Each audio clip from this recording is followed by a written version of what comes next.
You gonna shoot me?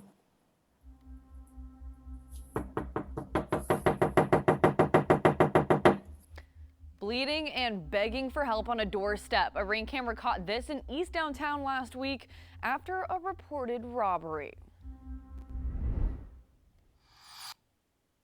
You're watching Fox 26 Crime Files. I'm Abigail Dye. What would you do if someone just showed up on your doorstep like that? Honestly, it's hard to say. It's a pretty scary situation. It could be volatile.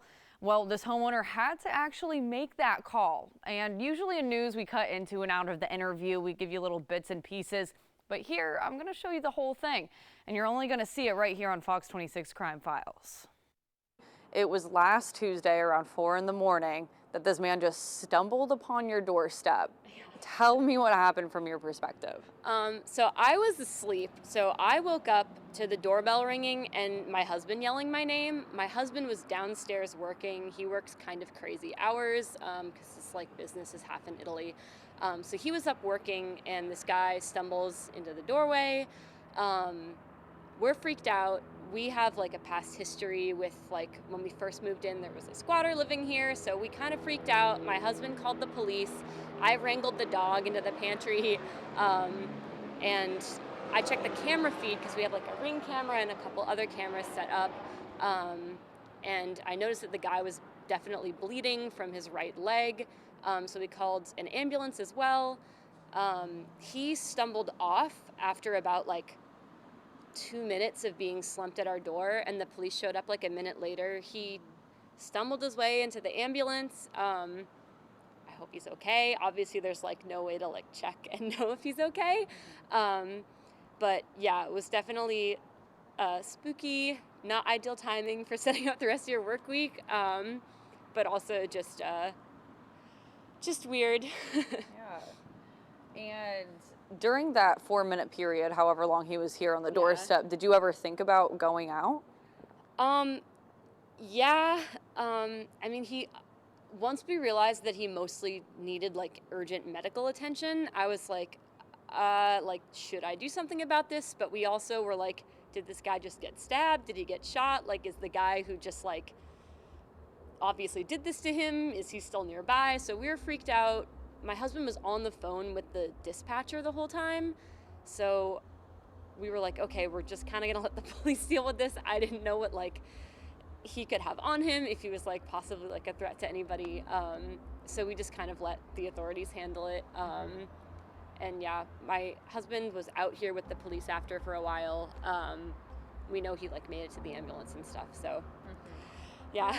According to police, this man did tell them that he was robbed. Oh, wow. And so whether that side of the story is true or not, police aren't sure. They're trying to figure out exactly what happened. But I think this really shines a light on how crime, whether it's organized or random, can affect the people around it who aren't even involved. Yeah, no, definitely. I mean, I think it was like 6 months ago, one of our neighbors got their like window smashed and like stuff stolen out of there. It's just like unsettling because like we're like a young couple, like we bought this place, we love it, we love our neighbors in this neighborhood. It's very up and coming, but I mean it's also close to one of the like visibly larger like homeless camps in Houston, so it's a very like you have a lot of like young up and coming professionals in the area, but you also have like this other community that we don't have a lot of interaction with. So it's pretty weird. Definitely like, yeah. Yeah, and for me, I can't help but think if you didn't have the ring doorbell, you couldn't see who was outside and you just answered the door, Yeah. you know, something bad could have happened. Does that run through your head? Yeah, that was like one of the first things I thought of was like, okay, I'm really happy we can check the cameras. Knowing that this guy wasn't like, he was not like visibly a threat or anything. He was slumped at our door. Like he wasn't threatening anybody. He was asking for help. I mean, knowing that that was a situation definitely was helpful. I was really happy my husband was awake and alert to like let everybody know what was happening. But yeah, just happy we installed the security cameras after our like squatter incident 2 years ago. That safety level definitely became a priority for like our family. A suspected robber shot and killed by a bystander, all caught on camera. Is the shooter justified? Well, that question will be left up to a grand jury. Jade Fleury has the story. Surveillance video shows the moment a robbery suspect approaches a man and assaults him, demanding his belongings. A bystander who saw the assault unfold shot the robber multiple times before taking off. The suspect was pronounced dead at the hospital. I was just outside in front of my apartments, outside smoking a cigarette, and I heard like 2 gunshots go off. Some people in the area say the bystander had a valid reason to shoot the person accused of robbery, calling him a good Samaritan. Do you think this guy was justified in shooting the robber? Yeah, I think he was justified. I would justify him. We need more people like that out here, more people to protect us out here like that. Hell yeah, it's justified because he trying to protect the society. He helping people. He ain't do nothing wrong. While others believe the shooting should have never happened. I can't judge that man. Was he wrong? Probably, most likely, he absolutely was. There are even conflicting views on whether the shooter should have remained at the scene. When I seen and heard that he took off after he shot him, I didn't want him to get in no trouble. He's just trying to protect the citizen. A man found shot in the head with a stick lodged in the back of his throat, covered in concrete mix. I know, it's a really horrific thing to think about. Now, 3 years later, his killer is finally charged, but still on the run. It's been nearly 3 years since Bill Satterfield was murdered. It was horrible. It's something I think about all the time. And for someone to take my precious son and to do him that way was just terrible. His mom, Tina Thomas, says he borrowed her car in March of 2021 and didn't come home. So she sent her daughter to look for him, who saw her mom's car here at this Acres home property. Ransacked and covered in a white powder she'd later learn is concrete mix. She then found Satterfield's body in the backyard. Court documents say he was covered from the waist up with concrete mix. There was a bullet in his skull and a 6-inch piece of wood embedded in the back of his throat. I looked at my son's body. I knew right away that he could not be viewed. In April of 2022, DNA evidence linked Wallach Thompson to multiple items on scene, but charges weren't filed until November of 2023. No family should have to wait that long for DNA to come back. And Wallach was even out here on scene when Bill's sister found him and while police were investigating. For him to sit there and watch us grieve, what type of person can do that? He sat there and watched it all. Court records say Wallach can be seen on an officer's body camera, even telling the officer where Satterfield was that day. But now he's nowhere to be found. I don't ever want him to see the daylight.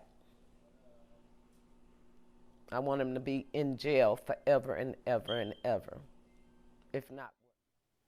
Wallach Thompson is still wanted. If you know anything about where he is, you can call Crime Stoppers at 713-222-TIPS. They're offering up to a $5,000 reward for any information. Moving on here, fake funeral home. Yeah, it's a real thing. A couple is accused of scamming grieving families by operating a shoddy funeral home. And they're both walking free on bond. Randy Wallace breaks it down in his Breaking Bond. This individual had the nerve to take advantage of us. Dozens of people say they were victims of 26-year-old Javian Major and 38-year-old Sandy Broussard. The pair was accused of operating an unlicensed funeral business, stealing life insurance funds, charging for funerals and embalmings that didn't happen, and mishandling bodies. She's been living with someone ashes for months that she thought was her loved one. His body was warm. It was not cold. When I walked in and I looked at my son, his body was bloated. We're charged with protecting Texas consumers in the funeral service industry.